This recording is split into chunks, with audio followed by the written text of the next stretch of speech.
Esto es Imagen Empresarial. Esta mañana está con nosotros, le agradezco mucho, Óscar Ocampo, coordinador de Energía y Medio Ambiente en el Instituto Mexicano para la Competitividad. Óscar, ¿cómo estás? Buenos días. ¿Qué tal, Rodrigo? Buenos días. Oye, pues veía los análisis que han hecho ustedes en el IMCON, en donde, por ejemplo, pues la saturación de las redes eléctricas, lo que se necesita en transmisión de energía eléctrica, obviamente, pues tiene tres componentes: la producción, la transmisión y la distribución. Obviamente, pues CFE tiene un monopolio natural, sobre todo en el mercado doméstico, pero en la parte industrial, vaya que hay cuellos de botella. En esta administración pues se paralizaron las inversiones en el sector eléctrico. ¿Cuál es el diagnóstico que tienen? Y sobre todo, bueno, pues de cara al nuevo gobierno que va a empezar, ¿cuál tiene que ser la estrategia para navegar? Así es, México en materia eléctrica en este momento tiene dos grandes retos. Uno es en la parte de generación eléctrica que bien mencionabas, que si vemos los resultados de los últimos 5 años, la inversión se ha caído de una forma importantísima comparado con los 5 años anteriores. Estamos hablando de que se ha caído más o menos un 75% por la cerrazón a nuevos permisos a privados, por la tardanza en entrar en operación de los productos de CFE, etcétera, pero ese es el resultado. O sea, que de una forma muy importante en la parte de generación. Y ayer sacamos un estudio sobre la parte de transmisión eléctrica, que es el otro gran cuello de botella. Lo mencionabas ahora por ejemplo, en regiones tan importantes para la industria como el Bajío, como el norte del país, hay una escasez de líneas de transmisión, de subestaciones para bajar el voltaje y poder alimentar parques industriales.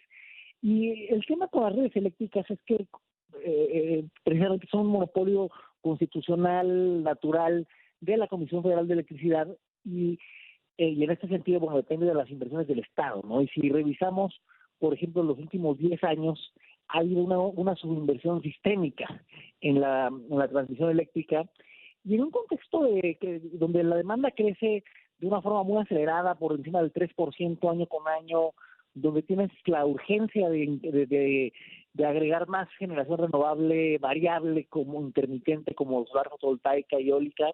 Pues sin redes eléctricas robustas, competitivas, no vas a poder hacer esto, ¿no? No vas a poder ni satisfacer la demanda ni acelerar la transición energética a través de energías renovables, ¿no? Y en ese sentido, el documento que publicamos ayer es un llamado para el próximo gobierno a priorizar la inversión en redes eléctricas, específicamente en la transmisión.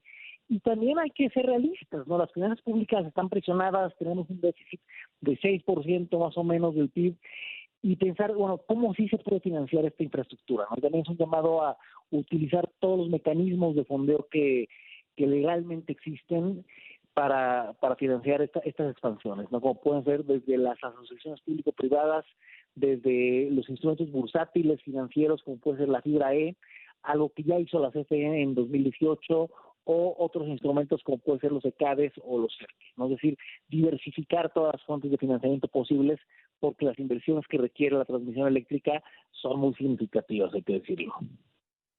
Claro, sí, por ejemplo, áreas de mucho potencial y crecimiento, que es la instalación de data centers, por ejemplo, en Querétaro, que bueno, pues ahí está la estructura de la siguiente fase de crecimiento sostenida para los países, pues se puede ver entropecida, ¿no? Porque de repente puedes tener un data center que no tienes la subestación, y de qué te sirve haber invertido cientos de millones de dólares si no lo puedes habilitar, ¿no? Y es realmente muy dramático.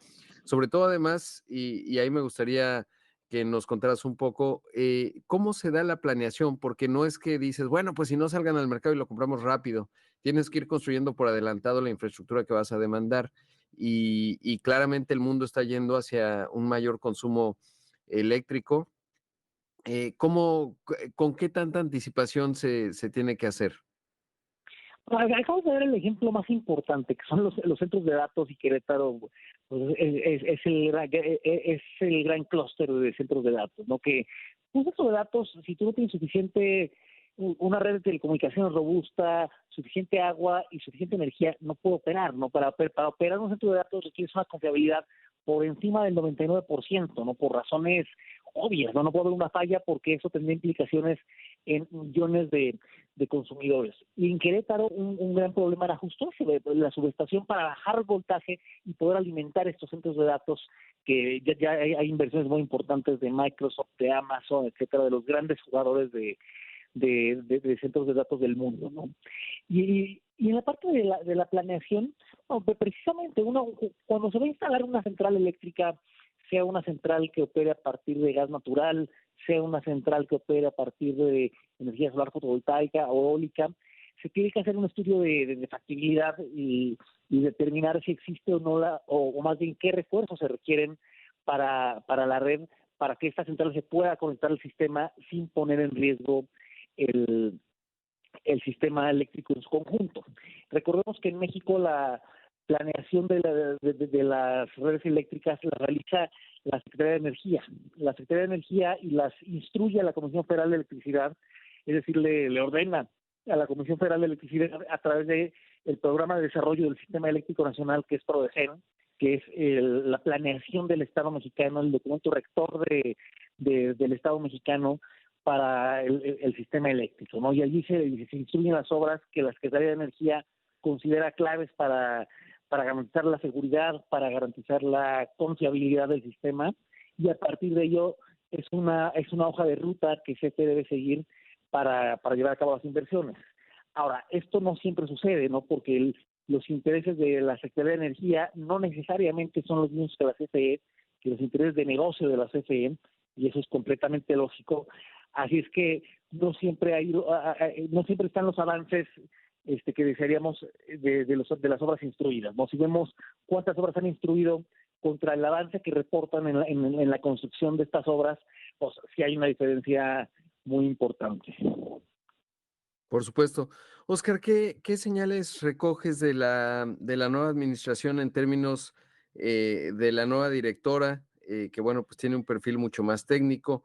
Yo lo sé porque me lo han dicho algunos funcionarios, obviamente pues, de récord, pues era un gran dique en términos de pues esta inversión y una discusión más sofisticada que tendría que tener México en materia de energía, que fue el liderazgo de Manuel Bartlett.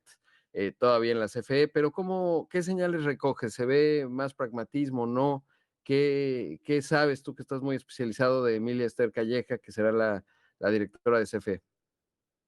Pues bueno, desde lo que vimos durante la campaña electoral, lo que hemos visto en la transición y los mensajes que ha mandado la presidenta electa desde el nombramiento de la Secretaría de Energía, que nombra a una persona muy cercana a ella, Luciana González, hasta el nombramiento de la persona titular de la CFE, que es el primer perfil técnico pues, más de 30 años, quizás de los años 80, habla de una visión más pragmática que ideológica. No, la presidenta electa ha prometido 13,000 millones de dólares en inversión pública en energías renovables, lo cual va a requerir también echar mano de inversiones muy importantes en las redes eléctricas para incorporar estas energías renovables, ¿no? Que las energías renovables requieren mucha inversión en transición eléctrica por la cuestión de la intermitencia, de la variabilidad, o sea que no en todo momento vas a producir energía solar, no depende a que haya o no haya sol, y lo mismo con el viento. Y al mismo tiempo también ha abierto la puerta a la inversión privada. No queda claro bajo qué mecanismos, pero ha abierto la puerta, por lo menos narrativamente, con esta repartición de 54% para la CFE del mercado de generación y 46% de este mercado para los privados. No queda muy claro cómo se puede implementar este porcentaje o si planean llevarlo a rango legal este porcentaje, pero lo que sí queda claro es que son conscientes que hay una restricción presupuestal muy importante en el gobierno, en las finanzas públicas, que el próximo año van a tener que hacer una consolidación fiscal muy complicada, ¿no? Para reducir este déficit del 6%, y que la demanda no va a ser sino seguir creciendo, ¿no? Si el año pasado creció a 3.5%, bueno, Claro. ahí vas a tener que echar Oscar, mano. debo hacer un corte, pero te pediría la bondad de tu tiempo para hablar un poco más de este asunto que es clave y regresamos. Si nos aguantas el corte, por favor. Claro que sí, Rodrigo. Minutos, esto es Imagen Empresarial. Esta mañana está con nosotros en entrevista Óscar Ocampo, coordinador de Energía y Medio Ambiente del Instituto Mexicano para la Competitividad, hablando pues de lo que se requiere para expandir la red eléctrica nacional, las inversiones que se tienen que detonar. Y te quiero preguntar, Oscar, pues me llamó mucho la atención las declaraciones del que será el próximo titular de Petróleos Mexicanos, Víctor Rodríguez Padilla, y quizás alguien nos puede preguntar, oye, ¿y qué tiene que ver con electricidad? Y en ese contexto, pues él decía, Pemex se va a transformar y va a estar en energías renovables, incluso dijo energía eólica offshore, que pues estaríamos hablando de producción de renovables, y pues es una empresa de hidrocarburos. A lo mejor BP, British Petroleum, lo ha logrado o lo está intentando. También hablaba de litio, que eso, bueno, sí es otro tema, pero ¿cómo se ve esto? Porque sí me llamó la atención y bueno, pues uno podría pensar que bueno, se va a invertir más en producción de energía, pero ¿cómo lo ves? ¿Es viable, no es viable y cómo interpretarlo? Creo que todas las empresas estatales y no estatales petroleras del mundo están tratando de transicionar o están transicionando hacia ser empresas de energía modernas, empresas de energía integradas. Y eso está muy bien. Pero Petróleos Mexicanos al final tiene tantos problemas en su negocio toral que quizá lo primero es atender lo urgente, después se puede transicionar, después se puede pensar en proyectos de litio y de hidrógeno y de, y de energía eólica en alta mar, ¿no? En este momento la realidad es que Pemex difícilmente va a hacer esa transición. Pemex y México en general no tiene proyectos de litio particularmente avanzados. La parte de energía eólica offshore tampoco existe en México a gran escala, puede existir sin lugar a dudas, debe ser Pemex quien la promueva, eso no queda tan claro, pero bueno, podrían buscar alianzas con las grandes empresas de energía eólica, pues sí, pero eso en este momento no va a ser la salvación de Pemex, ¿no? Pemex tiene el reto de requerir una reforma muy ambiciosa para reformar su gobernanza, para apostarle a los negocios que le son verdaderamente rentables, para buscar asociaciones, por ejemplo, en la extracción de crudo de aguas profundas, y por ahí deberían ir las prioridades, por lo menos los primeros años de la próxima administración.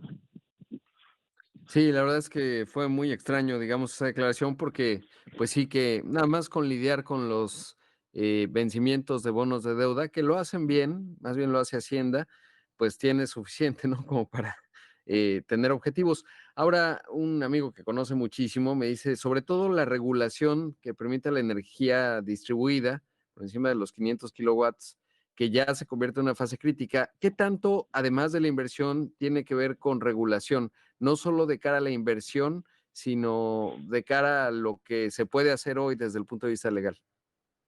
La generación distribuida es un buen ejemplo primero, un caso de éxito, porque si vemos el crecimiento de los últimos 5 o 6 años, bueno, es exponencial, ¿no? Es muy impresionante. Y también de cómo los topes regulatorios te incentivan o te desincentivan a, a crecer ciertos mecanismos, ¿no? Por ejemplo, como bien mencionas, la generación distribuida ahorita tiene un tope de 500 kilowatts, y que quizás habría que pensar en subirlo. ¿Por qué no subirlo a 1 megawatt o a 2 megawatts, como es en otros lados del mundo? Y eso te podría incentivar una mayor penetración en este caso, de paneles solares, ¿no? En comercios, en negocios, en hogares de alto consumo, que al final por una parte te despresuriza el sistema y por otra parte te aumenta la penetración de energías renovables. O también desde el ángulo regulatorio, siguiendo con la generación distribuida, por ejemplo, la generación distribuida colectiva, ¿no? Pensando en una misma instalación con distintos usuarios, ¿no? Que distintos usuarios se alimenten de una pequeña instalación solar, ¿no? Pensando, puede ser un condominio, puede ser un edificio de oficinas, puede ser un centro comercial, con distintos negocios que se alimenten del techo solar, y eso ahorita la regulación no lo incentiva, lo permite, pero no lo incentiva como debiera. Igual son el tipo de medidas quizá a una escala micro, pero que pueden tener un impacto positivo y que se deben incentivar desde el ángulo regulatorio en este momento a través de la Comisión Reguladora de Energía. Sí, sobre todo porque pues ahí hay círculos virtuosos, ¿no? No solo vas resolviendo el problema eléctrico en México, que ya está en una situación crítica, sino además pues vas generando empleos e inversión, ¿no? Entonces es un ganar-ganar, solo que pues tienes que ser pragmático Y bueno, pues como bien mencionas, todavía estamos en una etapa temprana, pero si uno ve lo que dice el que será secretario de Economía, Marcelo Ebrard, y que promete que habrá esta inversión, pensando que Claudia Sheinbaum es más pragmática, pues tiene que ocurrir rápido. Ya por último, saber, Oscar, ¿con qué celeridad? Es decir, ¿a qué tanto es la, ya vamos tarde, pero en dónde se vuelve crítico si no se toman estas decisiones? Bueno, pues ahora inicia un sexenio que si quieren cosechar los resultados hacia la segunda mitad del sexenio, tienen que plantar las condiciones, tienen que poner las condiciones desde el día uno. O sea, empezar el 1 de octubre, porque como bien lo mencionas, ya vamos bastante tarde y llevamos varios años perdidos de inversiones tanto en generación eléctrica como en las redes eléctricas. Por supuesto, pues un tema clave y también pues cómo tener, por ejemplo, energía inteligente, ¿no? Es decir, estas redes de transmisión en donde si tú tienes renovables, como lo mencionabas hace un poco, paneles solares, pues puedas alimentar a la red CNT y pues se requiere sofisticación, pero bueno, pues eso implica inversiones. Gracias, Oscar. Encantado, Rodrigo, bonito día. Ahí escuchamos a Óscar Ocampo, coordinador de Energía y Medio Ambiente del Instituto Mexicano para la Competitividad.